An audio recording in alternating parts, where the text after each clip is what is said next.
بسم اللہ الرحمن الرحیم۔ السلام علیکم دوستو عرب کے ایک بوڑھے کے پاس ایک بہت خوبصورت اور تیز رفتار گھوڑا تھا۔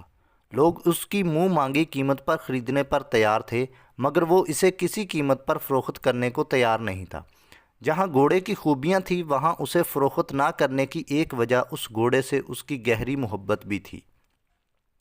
گھوڑے کی شہرت سن کر ایک روز عرب کا نامی گرامی شہسوار اس بوڑھے کے پاس آیا اور ایک خطیر رقم کے عوض گھوڑے کا سودا کرنا چاہا، لیکن بوڑھے نے کسی قیمت پر گھوڑا نہ دینے کا پکا ارادہ کر رکھا تھا۔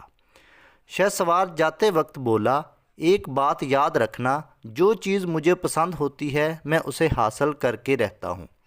خیر وقت گزرتا گیا اور بوڑھا شخص کچھ دنوں بعد اس بات کو بھول چکا تھا۔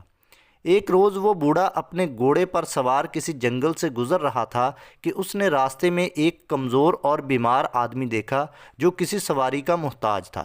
اس نے بوڑھے سے اپنی مجبوری اور ضرورت کا حال انتہائی درد انگیز الفاظ میں بیان کیا اور مدد کی درخواست کی۔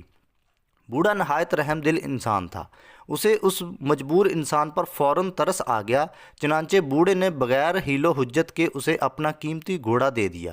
وہ آدمی گھوڑے پر سوار ہوتے ہی تندرست و توانا اور خوش نظر آنے لگا۔ اب اس نے اپنے چہرے سے چادر اتاری تو بوڑھا حیران ہو گیا کہ یہ تو وہی شہسوار تھا۔ شہسوار نے ہنستے ہوئے زہر برے لہجے میں کہا، اے بوڑھے، میں نے کہا تھا نا کہ مجھے جو چیز پسند ہو وہ میں لے کر ہی دم لیتا ہوں۔ دیکھو میری مہارت کہ تم نے خود اس گھوڑے کی لگام اور ملکیت مجھے سونپ دی ہے۔ اس کی بات سن کر بوڑھے نے کہا، اب گھوڑا تمہارا ہی ہے، تم نے واقعی اسے حاصل کر لیا ہے۔ اب میں تم سے اسے واپسی کا مطالبہ نہیں کروں گا، البتہ میری تم سے ایک التجا ہے کہ اگر لوگ تم سے اس گھوڑے کے بارے میں پوچھیں تو کہنا کہ بوڑھے نے تحفہ دیا ہے۔ شہسوار نے کہا، ایسا کیوں کہوں؟ بوڑھے نے کہا، اگر یہ کہو گے کہ مجھ جیسے بوڑھے کو تم نے ایک ضرورت مند بن کر بے وقوف بنایا اور اپنی من پسند چیز حاصل کر لی تو لوگ ضرورت مندوں پر بھروسہ کرنا چھوڑ دیں گے اور کوئی کسی کی مدد نہیں کرے گا کہ کہیں ہمیں بے وقوف تو نہیں بنایا جا رہا۔ دوستو ہمیں بھی چاہیے کہ کسی بھی مجبوری کا سہارا لے کر کسی کو بھی دھوکہ مت دیں۔ سلامت رہیں، جزاک اللہ۔